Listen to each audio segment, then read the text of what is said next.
गलती तो सिर्फ पायलट की है।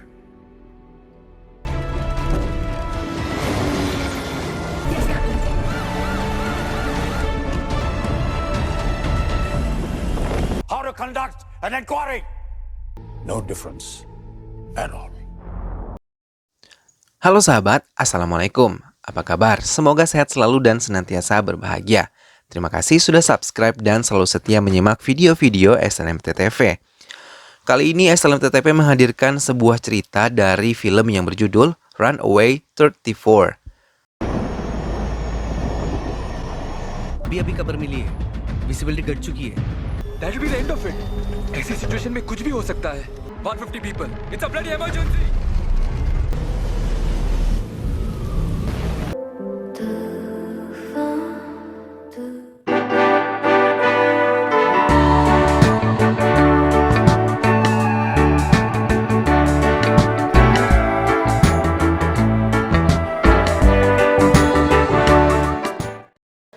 Para pemeran di dalam film ini adalah Kapten Vikran Khanna sebagai pemeran utama yang merupakan pilot dari pesawat Skylines 777, Tanya Albuquerque sebagai kopilot, Nairan Vedan sebagai kepala AAIB, Samaira adalah istri Vikran Khanna, Ishita sebagai pemilik Skylines, Suri sebagai pengurus Skylines atau manajemen, Triparti sebagai juri instruksi DGCA, dan Mihika sebagai pramugari yang bertugas.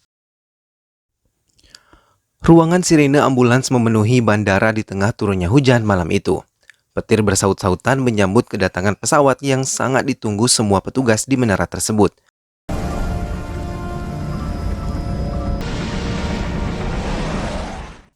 Vikran yang baru saja tiba di bandara Dubai langsung menelpon istrinya dan mengabari keadaan dirinya sambil menuju hotel tempatnya beristirahat. Di sana istrinya mengingatkan tentang pesta ulang tahun putrinya yang akan berlangsung dalam waktu 3 hari lagi. Vikran sama sekali tidak melupakan itu dan mengiyakan keinginan keluarganya untuk ia kembali ke tengah-tengah keluarganya. Sambil menikmati pertandingan India melawan Sri Lanka, tiba-tiba telepon Vikran berbunyi. Dan dari seberang telepon itu mengatakan kalau di pesawat pada penerbangan besok akan ada sebuah peledak. Namun, Vikran yang telah mengetahui si penelpon adalah Sandi, ia tidak menghiraukannya dan Sandi mengatakan dirinya tengah berpesta di klub malam. Vikran memutuskan teleponnya dan memilih pergi meninggalkan hotel menuju Sandi berada. Di sana, ia membaur dengan Sandi, bahkan mereka bertaruh untuk mendapatkan seorang gadis yang bernama Anjali Mutar. Sandi bahkan mempertaruhkan mobil sportnya dan Vikran dengan terang-terangan mendekati wanita itu sambil mengiming-iminginya dengan memberikan perusahaannya bila ia memenangkan taruhan tersebut. My company. Mendengar hal itu, Anjali mendukung Vikran dan langsung ikut bergabung berpesta bersama di meja yang telah dipesan oleh Vikran dan juga Sandi. Setelah menikmati pesta tersebut, Vikran kembali ke hotel bersama Sandi dan mengendarai mobil sport milik Sandi ke hotelnya.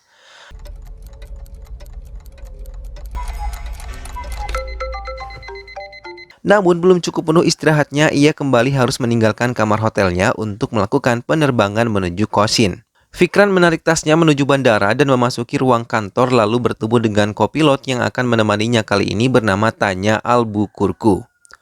Masing-masing dari mereka diberi dokumen perjalanan beserta dengan ramalan cuaca yang akan terjadi saat mereka berada di perjalanan. Mereka pun membaca dengan detail semua yang tertulis di manifest tersebut. Captain, एक बार दोबारा क्यों नहीं पढ़ लेते? 1000 meters, wind is 290 at 10 knots. Thank you. Persiapan penerbangan Skyline 777 dengan nomor pesawat Boeing 737 mulai dilakukan dengan sangat hati-hati. Kali ini mereka akan melakukan perjalanan ke Cochin dan memakan waktu 3 jam 50 menit. This is Skyline 777 requesting clearance for Cochin. Semua persiapan pun dilakukan oleh pramugari yang bertugas di dalam pesawat memberikan langkah-langkah yang baik untuk bisa tertib di dalam pesawat selama perjalanan. Mereka pun menuruti semua arahan yang diberikan pramugari dan mulai mengambil posisi nyaman untuk mereka bisa menikmati perjalanan kali ini. Pesawat mulai lepas landas dan Vikran mencoba beristirahat sejenak lalu mempercayakan semuanya kepada Tanya. Miss Albuquerque. Sebelumnya, Vikran mengeluh karena 6 hari ini ia terus saja terbang membawa pesawat dan kali ini ia sangat merindukan pulang menemui keluarganya.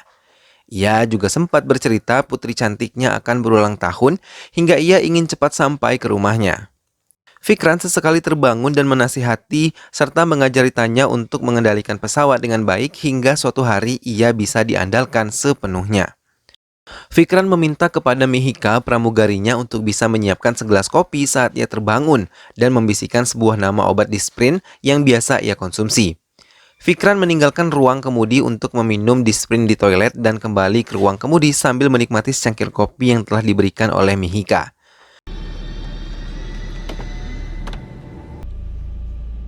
How's the coffee, Captain?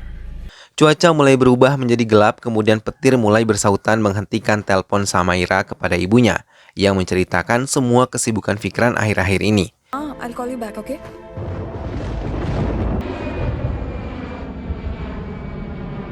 Fikran memberi arahan kepada semua penumpangnya untuk mengencangkan sabuk pengaman yang ada di tempat duduk mereka. Kohin. Cuaca buruk merata hingga di Menara Kohin. Tak lama Tripati mengabari Fikran kalau Teluk Pasifik 747 tidak bisa mendarat di Kohin dan mereka mendarat di Trivandrum karena di sana cuaca sangat cerah.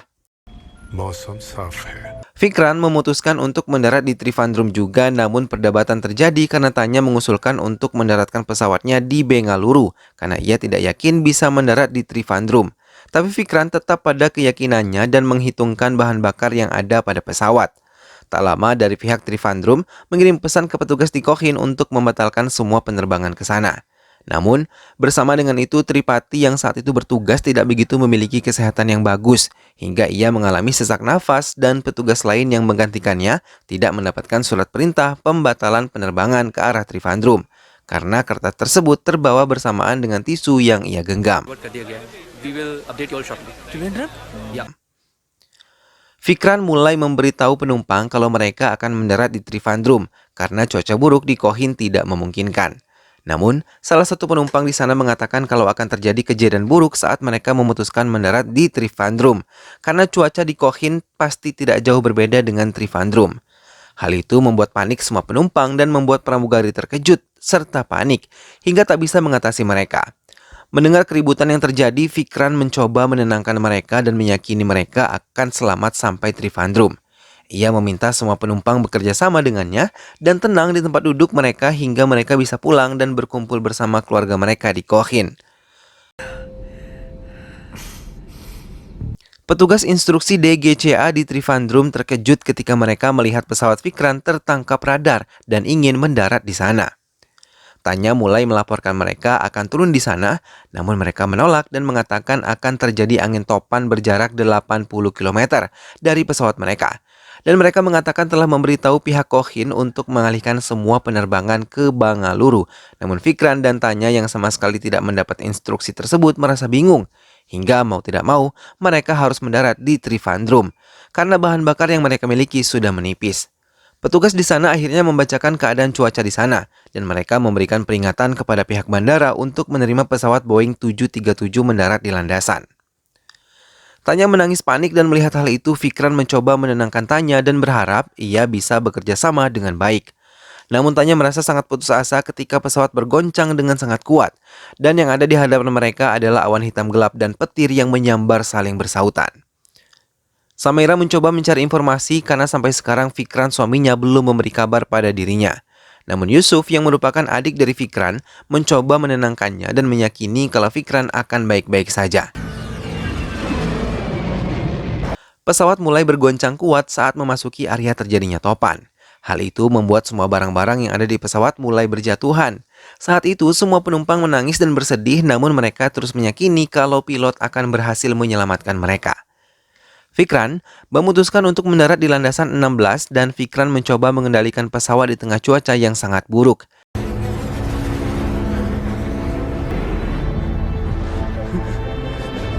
Pesawat semakin bergetar kuat. Semua petugas Trivandrum berdiri melihat pesawat itu mencoba mendarat di landasan 16. Fikran mencoba menyeimbangkan tubuh pesawat yang terus bergetar hebat hingga roda pesawat berdecit di aspal, membuat semua penumpang merasa sangat ketakutan. Namun tiba-tiba Fikran membatalkannya dan membawa kembali pesawatnya terbang tinggi tanpa memberitahu pihak menara.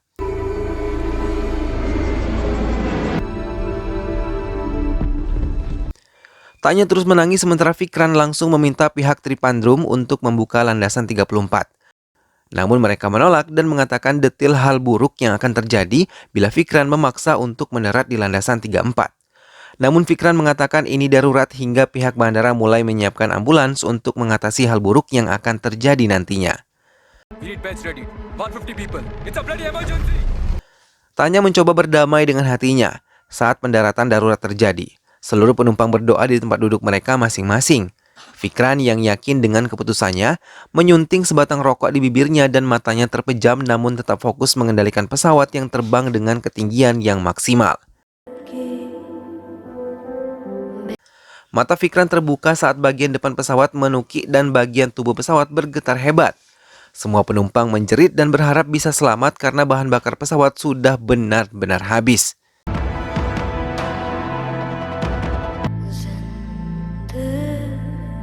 Pesawat yang telah berada di bawah melewati atap ambulans yang tengah berjaga. Ia terbang rendah dan Fikran terus mengendalikan pesawat hingga bisa mendarat dengan sempurna, membuat semua merasa lega termasuk Tanya dan Fikran.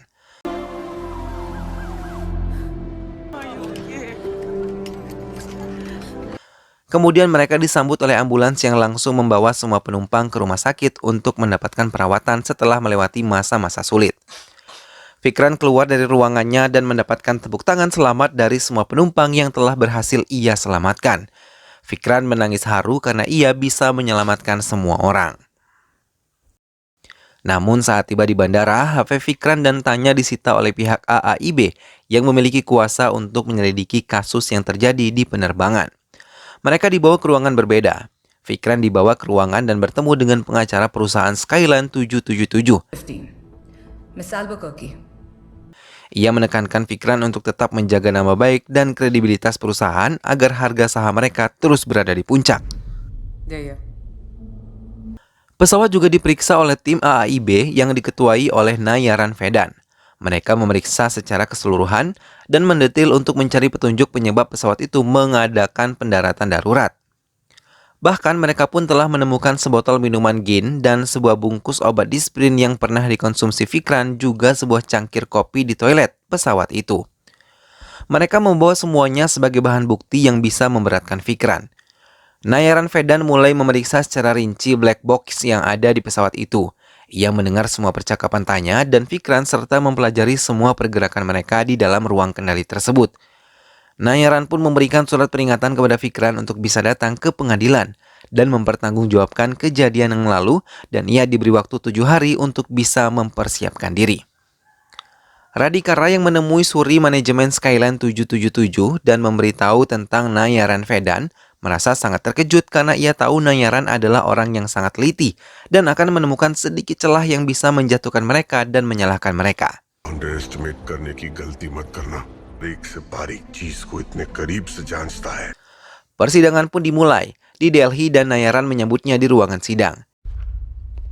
Nayaran mulai memutar black box dan memperdengarkan semua yang dilakukan Fikran dan Tanya di dalam ruang kendali.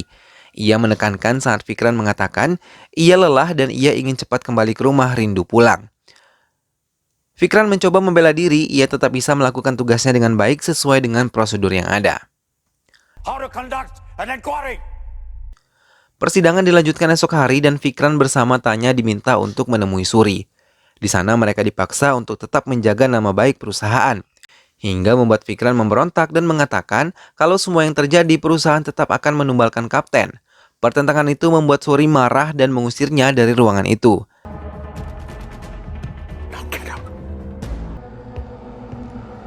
Miss Katrina Kaif, please. Setelah kepergian Fikran, Suri menekan Tanya untuk mengikuti semua keinginan mereka dan tidak membuat nama perusahaan menjadi buruk. लेकिन अगर तुम बचना चाहती हो तो Persidangan pun dilanjutkan. Di sana, Nayaran menelanjangi kesalahan Fikran yang tertidur setelah 20 menit pesawat lepas landas. Kemudian ia mencecar Tanya saat terjadi perdebatan untuk mendaratkan pesawat dan ia melihat ketidaktenangan Tanya dan ia tahu Tanya tengah ditekan. के बीच अक्सर ऐसे थोड़े बहुत आर्ग्यूमेंट्स होते रहते हैं। छुपाने के लिए ट्रेन किया गया था। Hingga membuat Tanya terpaksa mengatakan hal yang tidak harus dikatakan dan ia mengatakan kalau mata Fikran merah saat mengendalikan pesawat.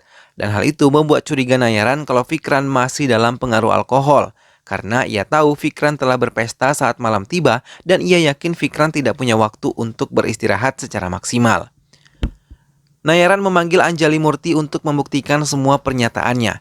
Di sana Anjali menelanjangi semua apa yang telah mereka lakukan di klub malam tersebut. Sometime around 2 in the morning, boss, हम दोनों साथ ही में पी रहे थे. Tapi Fikran berhasil membela diri karena ia mengonsumsi alkohol berdasarkan jam yang diatur dalam buku peraturan penerbangan, hingga tidak mengganggu kinerjanya sebagai pilot. मैंने कोई रूल नहीं तोड़ा sir. Namun Nayaran terus mencecar Fikran atas pendaratan darurat yang telah dilakukan ini, mulai dari kondisi tubuh Fikran, keadaan bahan bakar pesawat, hingga saat ia mengendalikan pesawat dalam mata tertutup. Hingga Nayaran mengatakan kalau Fikran seperti burung unta yang pengecut yang hanya bisa bersembunyi di pasir saat bahaya ada di depan mata. No difference at all. Hal itu membuat Fikran hanya terdiam ketika pengadilan mengatakan pembacaan keputusan akan dilakukan esok hari. Pengadilan pun diadakan kembali. Fikran telah duduk di kursinya, begitupun tanya Albuquerque. Saat Nayaran mau membacakan hasil keputusan pengadilan, Fikran mencoba mengatakan pembelaan terhadap dirinya. Di sana ia menjelaskan alasannya memilih landasan 34 sebagai tempat pendaratan darurat yang telah ia lakukan. Karena ia telah mengetahui detail dan setiap inci yang ada di landasan itu. Karena sebelum ia bekerja di Skyline 777, ia telah bekerja menerbangkan pesawat pribadi Tarachan Ahludia dan sering mengunjungi landasan 34 sebagai tempat pendaratan pesawatnya. Tapi Nayaran tetap tidak mempercayainya, bahkan mengatakan kalau Fikran adalah pembual. Hingga Fikran mengatakan kalau apapun yang ia lakukan di lapangan, ia sebagai pilot tetap disalahkan. Padahal yang paling utama bagi pilot adalah keselamatan penumpang. गलती तो सिर्फ पायलट की है. Nayaran pun menginginkan uji simulasi dari yang telah dilakukan oleh Fikran terhadap pesawatnya. Di sana ia duduk sebagai kopilot dan Fikran tetap menjalankan tugasnya sama persis seperti saat itu. Nayaran benar-benar merasakan apa yang dirasakan oleh seluruh penumpang termasuk yang dirasakan Tanya. Namun ia tetap memperhatikan pergerakan yang dilakukan oleh Fikran secara detail. Nayaran pun merasa kagum karena Fikran mampu mengendalikan pesawat walaupun dalam keadaan mata tertutup.